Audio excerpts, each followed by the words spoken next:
La pesca a mosca, una modalidad cada vez más practicada en nuestros ríos, originalmente era ejecutada con una caña de bambú. Rafael Vigara, joven pescador del Alto Aragón, elabora artesanalmente cañas de bambú refundido, las más codiciadas para esta variante de pesca. Para fabricar una caña se emplean tallos de bambú de 1,5 metros a 2 metros, que tengan un grosor de unos 5 centímetros. La subespecie de bambú que se emplea es determinante. Es un bambú exclusivo, proveniente del sudeste de China. Se llama Anuriaria amabilis, o comúnmente llamado bambú de Tonkin. Tiene unas características muy concretas de flexibilidad y dureza que lo hacen óptimo para la construcción de las cañas. La resistencia final de la caña depende de la calidad del bambú. Las características óptimas de una caña vienen determinadas principalmente por el distanciamiento de los nudos. Cuanto más distanciados están los nudos, mejor caña es, ya que los nudos es un punto débil natural de este material. Los nudos son, además, una protuberancia molesta que el artesano minimiza limándolos uno a uno. Cuando rebaja los abultamientos del bambú, puede seguir su trabajo, considerando incluso el sentido de crecimiento de la planta.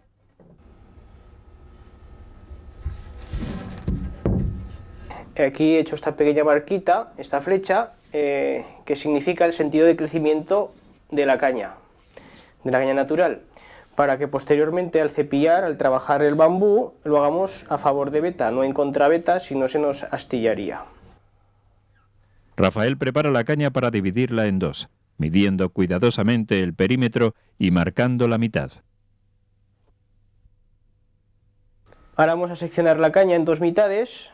Para ello utilizaremos un cuchillo normal, cuchillo convencional, un martillo y sobre todo unos guantes, más que nada para protegernos las manos, ya que al cortar se generan unas aristas muy cortantes que nos podrían dañar las manos.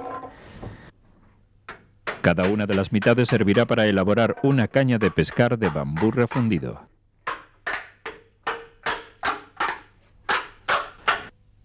Y el siguiente proceso va a ser eliminar los nudos interiores que tiene la caña. Vamos a utilizar un martillo y esta gubia que me he construido yo de forma semicircular para romper y eliminar estos nudos interiores que tiene la caña.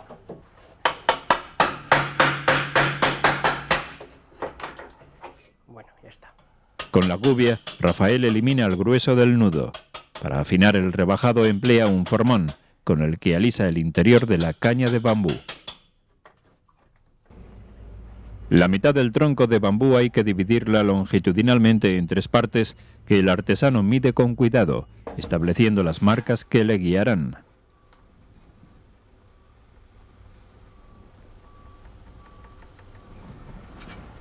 Con la caña asentada sobre un simple palo, Rafael comienza a partirla utilizando afiladas cuchillas y un martillo. Una vez abiertas las muescas, se raja la caña deslizando otra cuchilla entre las hendiduras.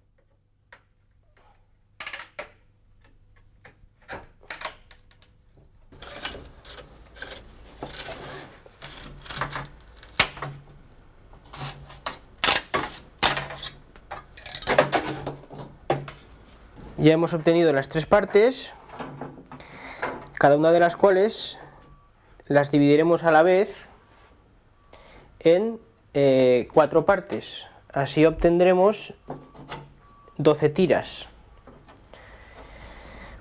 Las cañas de bambú permiten pescar incluso bajo la influencia de tormenta eléctrica, a diferencia de las cañas de carbono y fibra óptica, que son atractoras potenciales de los rayos. Bueno, estas tiras que obtenemos suelen medir unos 4 o 5 milímetros de diámetro.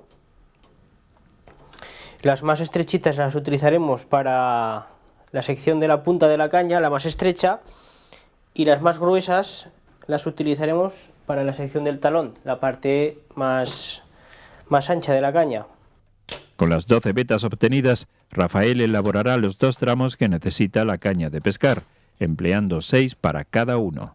Bueno, ahora tenemos aquí presentados las 6 tiras. Como veis, he marcado con un lápiz los nudos para que se pueda apreciar con más claridad. Lo que vamos a hacer es alternar los nudos, de forma que entre 2 varillas adyacentes no coincidan estos nudos, ya que es una parte débil de la caña. Ahora nos disponemos a cortarlos. En este caso hemos elegido una caña de 8 pies y medio de 2 tramos, con lo cual medio tramo medirá 4 pies y medio, que corresponden a unos 130 centímetros, pero le daremos un poco más de margen. Con una cinta de carrocero nos pegamos ambas medidas y ya podemos cortar.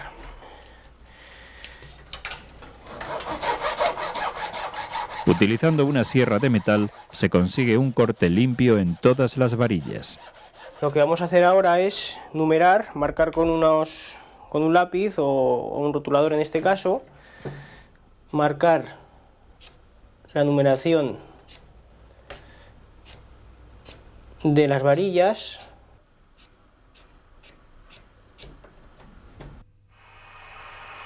Rafael endereza los nudos de las tiras aplicando calor con una pistola termodecapante. Las varillas se tornan maleables y la presión del tornillo las alisa mientras se enfrían. El artesano dará forma triangular a las varillas cepillándolas en 2 hormas.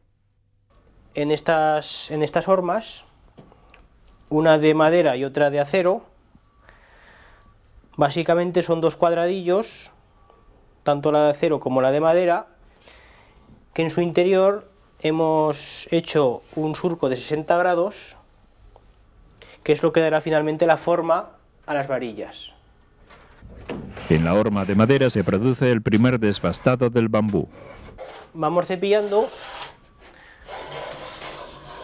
únicamente por 2 lados, concretamente los 2 lados laterales, y no por la parte exterior de la caña, que es donde están las fibras más flexibles. Cuando las varillas de bambú han comenzado a adquirir la forma triangular, se pasan a cepillar en la horma de acero. En esta horma vamos a establecer la conicidad o el ahusamiento de la caña que queremos realizar. Según las tablas que tengo aquí enfrente, vamos a copiar las diferentes medidas de profundidad con este calibre, y entonces estableceremos una conicidad concreta de la caña. Rafael ha preparado la horma para fabricar una caña de acción de punta. Según el tipo de conicidad, se pueden fabricar 3 tipos de cañas. Una de acción de punta, típica de los americanos, otra de acción media, típica de los franceses y un poquito más lenta de funcionamiento, y otra de acción parabólica, que les gusta principalmente a los británicos y noruegos, en definitiva a los países del norte de Europa.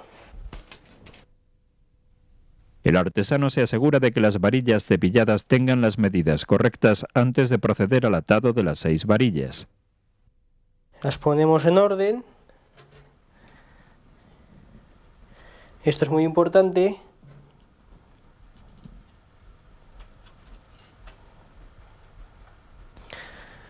Estas cañas constan de 6 triángulos equiláteros en la sección, que juntando los 6 forman una sección hexagonal. Para que me entendáis, similar a la de un bolígrafo tipo Bic. Las varillas se sujetan con cinta adhesiva para poder enrollarlas y darles la forma definitiva. Las enrollamos, aquí se puede observar, ya con un hilo comenzamos a atarlas.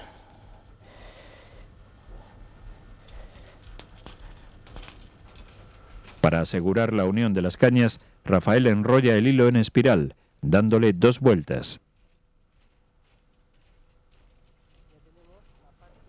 Hemos llegado al final, lo fijamos con esta cinta y ya tenemos la parte de la punta de la caña. La hacemos girar sobre sí misma, sobre una superficie plana, para ponerla recta y para que se neutralicen los esfuerzos y las tensiones de las 6 varillas. Y ya la tenemos terminada. La ligadura de las cañas también puede realizarse con una máquina de atar del tipo Garrison, un mecanismo simple aunque ingenioso que sustituye el trabajo manual.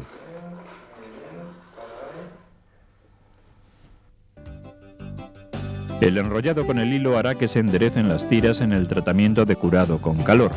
Rafael cuelga las varillas en el interior de un tubo de aluminio convenientemente aislado. Con un particular sistema de calefacción alimentado por la pistola decapante, el artesano elimina la humedad que el bambú tiene de forma natural, confiriendo así a la caña más rigidez. Las tiras permanecerán entre 10 y 15 minutos, soportando una temperatura de 180 grados. Después de aplicar el tratamiento con calor, hay que soltar el hilo que unía las varillas para pegarlas. Este es un pegamento epoxi de 2 componentes. Consta de una resina y de un catalizador o un compactador.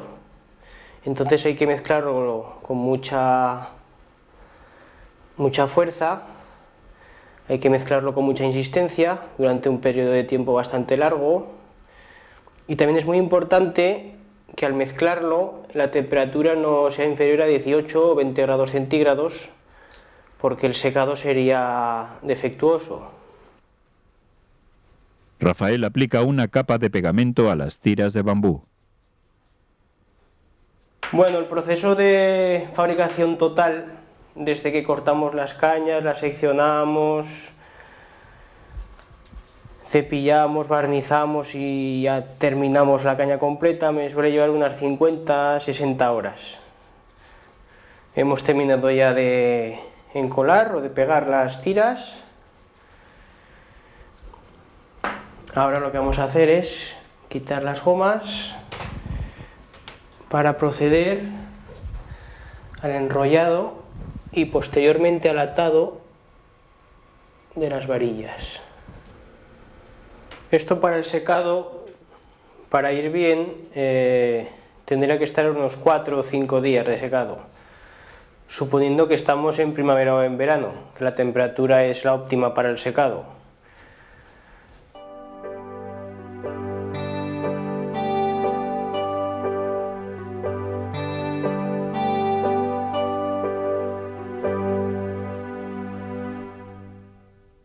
Cuando el pegamento ha secado, se desenrolla el hilo que unía las varillas.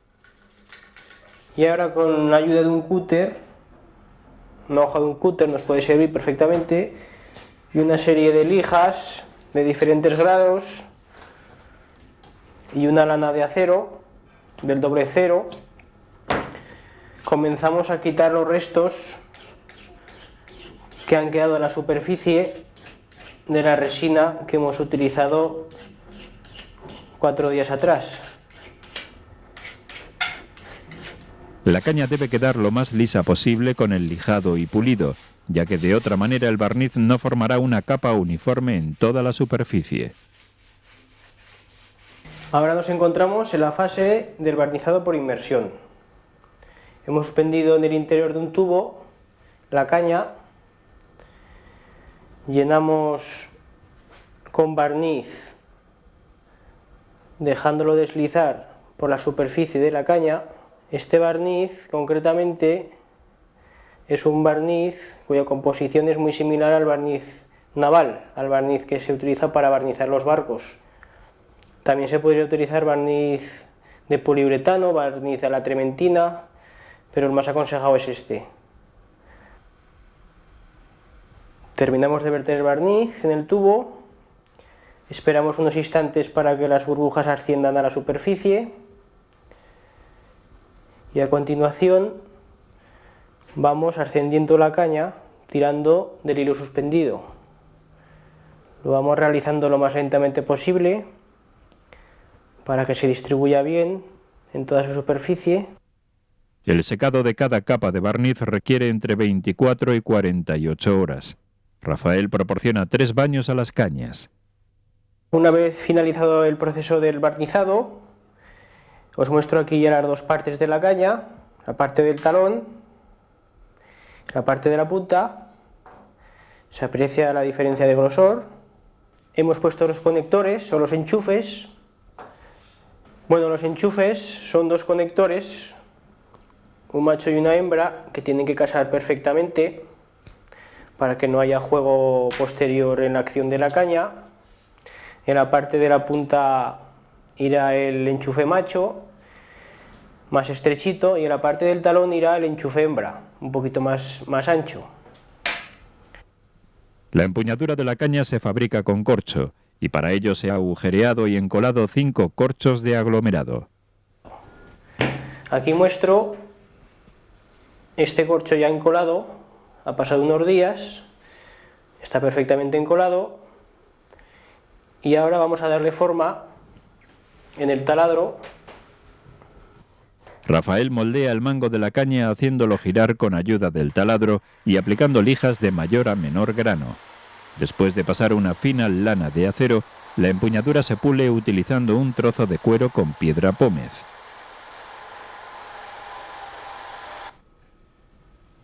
El artesano mide las distancias a las que debe colocar las anillas por las que discurrirá la línea.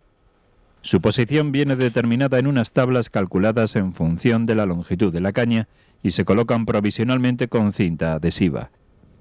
Bueno, esto lleva un tiempo bastante largo porque hay que ponerlas en el sitio exacto.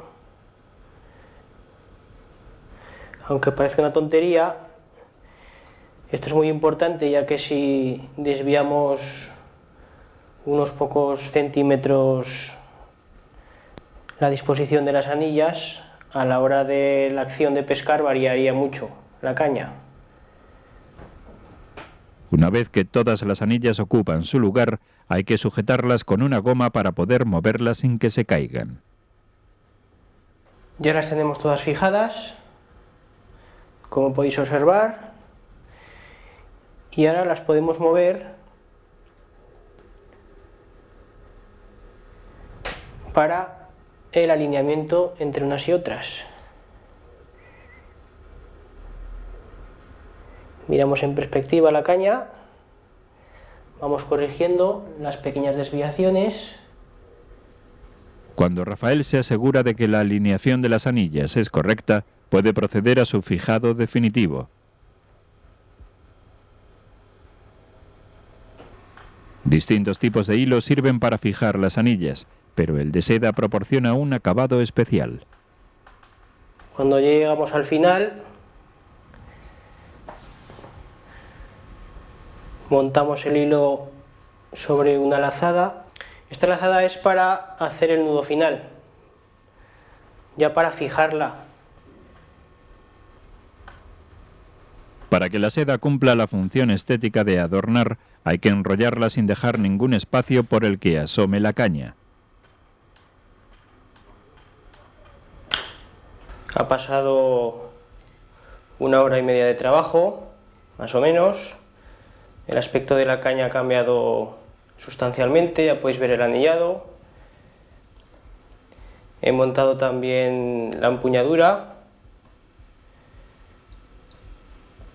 para establecer la distancia de la colocación de la anilla portamoscas. Esta anillita sirve para que cuando nos desplacemos por el río, para no llevar la caña en una mano y la mosca en la otra mano, simplemente la ponemos en esta anillita y nos es más fácil transcurrir por el río. Estoy anillando con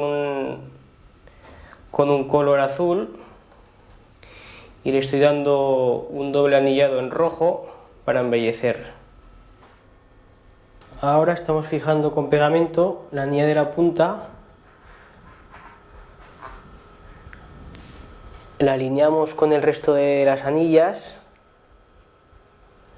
Es muy importante que estén todas alineadas para minimizar la fricción cuando pase la línea a través de ellas en la acción de pesca. La anilla de la punta se asegura y decora como el resto. Hay que proteger el anillado de la caña cubriéndolo con un barniz que se prepara mezclando una resina y un catalizador a partes iguales. Este es un epoxi especial para el barnizado de esta fase. Es un epoxi muy fluido, de secado muy lento, autonivelante, para que se reparta por toda la superficie. El giro continuo de la caña permite una distribución homogénea de la resina.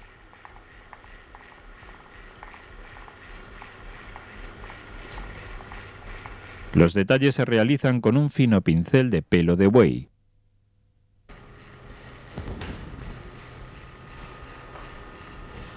Cogemos un mechero, lo calentamos ligeramente para eliminar las burbujas, para que exploten. Las 11 anillas de la caña de 8 pies y medio reciben el mismo tratamiento para sellar el anillado y proteger el hilo del roce de la línea. Esto parece ser que ya está terminado. Hemos finalizado la segunda capa de barnizado en todas las anillas. Lo dejaremos girando así durante unas 24 horas. Cuando el barniz seca, el artesano coloca el portacarretes junto a la empuñadura y una pequeña etiqueta con las características de la caña y su firma identificativa. La caña de bambú refundido queda así dispuesta para ser utilizada en el río. Pero también harán falta algunas moscas artificiales. Vamos a montar una mosca, que es una imitación de un insecto. En los señuelos artificiales, en este caso las moscas,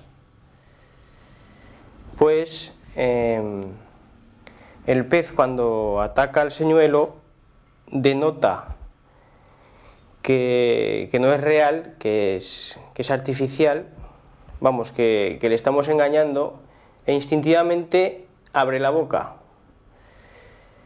Entonces, antes de esta acción de abrir la boca al pez, nosotros tiramos con fuerza para clavarle el anzuelo y poder cobrar la pieza.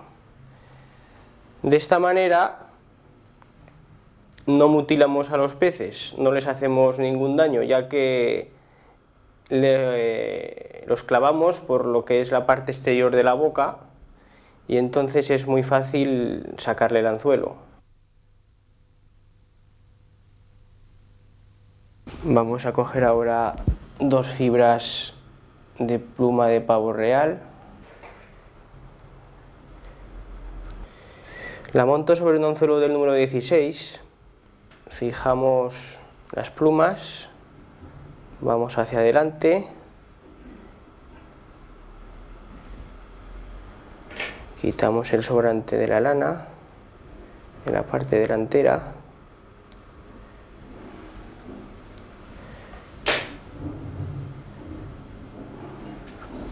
torsionamos las 2 fibras,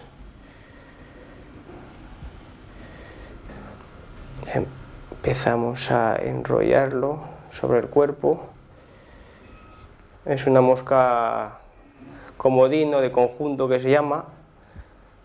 No imita en concreto a ningún insecto.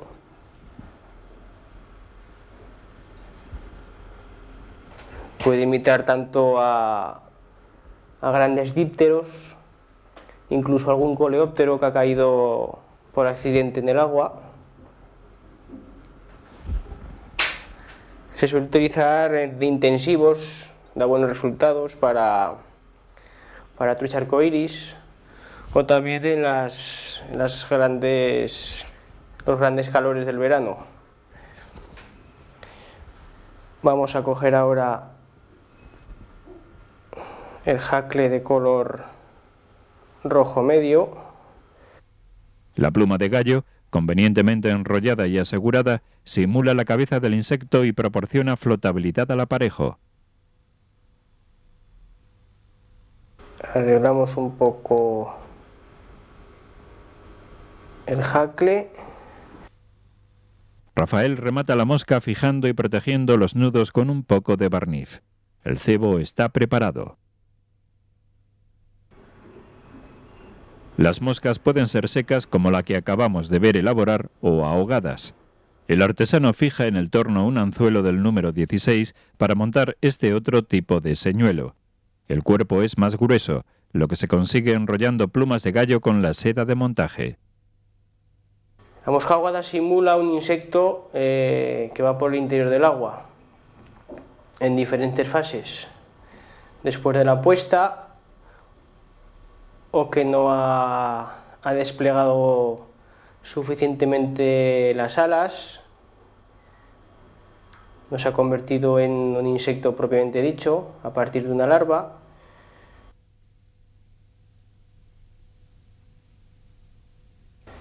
Con seda de montaje amarilla se imita el anillado del cuerpo de algunos insectos. Para completar la mosca ahogada, Rafael fija al anzuelo plumas de gallo de león, que deben acomodarse convenientemente para engañar a los peces.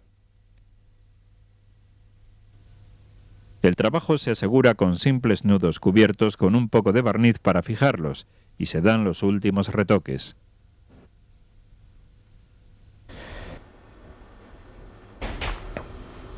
Distribuimos las plumas a modo de tejadillo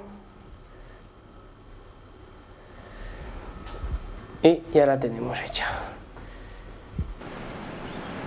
Ha llegado el momento de probar la caña. Rafael ha elegido el ribagorzano Río Isávena. En unos instantes, el pescador monta los 2 tramos de caña y coloca el carrete. Ahora hay que cebar el aparejo. Vamos a poner una seca. Estamos más o menos a la hora del mediodía. Podemos tener alguna pequeña eclosión de efémeras. Todavía no hemos visto ninguna, pero podremos tener suerte. Le damos con un poquito de silicana. Así aumentamos la flotabilidad de la mosca. La pesca a mosca se extiende con rapidez entre los pescadores que desean practicar una modalidad sin muerte y sin dañar a los peces. La habilidad y el ejercicio son fundamentales para ejecutar los bellos lanzamientos. El rítmico movimiento del aparejo confiere a la mosca artificial el dinamismo de un insecto. El pescador se mueve con soltura en el río, buscando los rincones donde las truchas pican. El laborioso trabajo realizado para transformar el bambú en la flexible caña cobra así sentido.